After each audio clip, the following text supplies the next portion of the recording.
की याच्यावरती कुठली कारवाई झाली नाही, मग काय आमचं काय फुटबॉल करतात तुम्ही? टाइमपास चाललाय इकडे, आम्ही येतो कशाला इथे या सभागृहामध्ये? पण फक्त अधिवेशन काळामध्ये यायचं आणि आम्हाला काय म्हणजे टाइमपास म्हणजे हलक्यात घेऊन की बाबा ह्यांचं काय करायचंच नाही, राईट ऑफ इन्फॉर्मेशन दिलेल्या माहितीवरती ऍक्शन होत नाही. मी हे सांगितलेलं आहे. ऐका खरं म्हणजे सभासदांची जी काही अडचण होऊ नये, त्यांच्या प्रश्नांना न्याय मिळावा म्हणून ही व्यवस्था केलेली आहे. आणि राज्यमंत्री आणि आमचे जे मंत्री आहेत ज्यांना जबाबदारी दिली ते कॉर्डिनेशनमध्ये ते काम करतायत. त्यामुळे आता मी बाहेर होतो आणि मी विचारलं आतमध्ये काय चालू आहे म्हणून मी आलो आतमध्ये. तर मी आता आलो याच्या हा देखील ऑब्जेक्शन असायचं काय कारण नव्हतं, कारण आपण राज्यमंत्र्यांना अधिकार दिले होते, दुसऱ्या मंत्र्यांना. परंतु गेल्या एक मिनिट खाली पण जेव्हा विषय येतात आणि वरती पण येतात आणि त्यामुळे मग ते सगळं सरकच होते.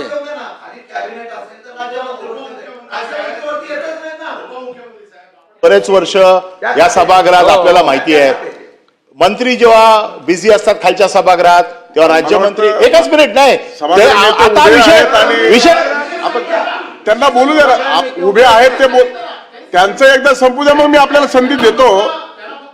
सभागृह नेते आणि उपमुख्यमंत्री उभे आहेत, बोलू द्या 2 मिनिटं बोलू द्या.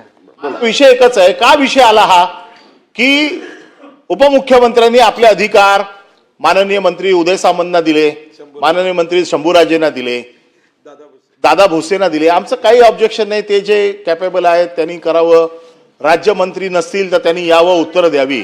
परंतु माझ्या गेल्या 4 अधिवेशनाचा अनुभव असा आहे की जिथे मी राईट ऑफ इन्फॉर्मेशन मध्ये माहिती दिली, जिथे इथे सभागृहात मान्य केलं कारवाई करतो म्हणून, परंतु ठरवूनच की कारवाई करायचीच नाही. मुंबई महानगरपालिकेचे मी कमीत कमी 7 ते 8 विषय दिले. मी बीएससी मध्ये आपल्या समोर सांगितलं, आपण सांगितलं माझ्याकडे पाठवा, मी आपल्याकडे पाठवलं, मुख्यमंत्र्यांनी मला उत्तर दिलं आश्वासन समितीकडे जा. आश्वासन समितीकडे गेलो, आश्वासन समितीने माझ्याकडे लेखी लिहून दिलंय, अद्याप कुठलीही कारवाई झालेली नाही. 13 ते 14 विषय आज माझ्याकडे आश्वासन समितीचं लिखित उत्तर आहे की याच्यावरती कुठलीही कारवाई झाली नाही. मग काय आमचं काय फुटबॉल करतात तुम्ही? टाइमपास चाललाय इकडे, आम्ही येतो कशाला इथे या सभागृहामध्ये?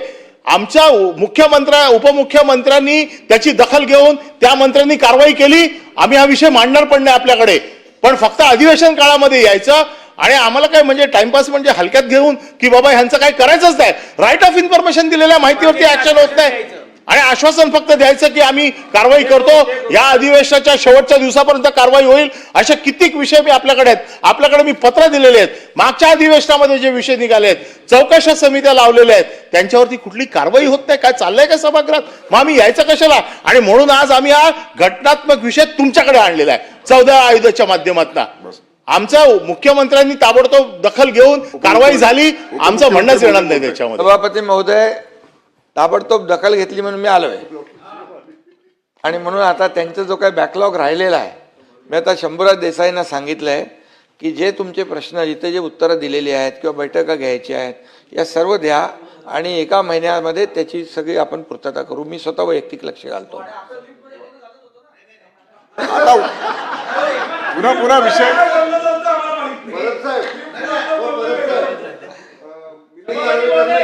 आणि एकच आहे याच्यामध्ये ओ शशिकांतजी, गैरसमज कोणाचा नसावा, कारण शेवटी या सभागृहामध्ये विधानसभा आणि विधान परिषदेमध्ये अधिवेशनामध्येच प्रश्नाला उत्तरं मिळतात, न्याय मिळतो. त्यामुळे आणि सभापती सदस्यांची गैरसोय होऊ नये, त्यांच्या प्रश्नाला न्याय मिळावा म्हणून ही तात्पुरती व्यवस्था केलेली आहे. त्यामधून जे काही राहून गेलेलं आहे ते सगळं आपण 1 महिन्याच्या आतमध्ये ते हे करू. संबंधित मंत्र्यालाही मी सांगतो, तुमचेही काही त्यात जे प्रलंबित विषय आहेत ते फ्रेश एकदा देऊन टाका, म्हणजे त्याचा आपण मार्ग काढून टाकू, काही प्रॉब्लेम नाही.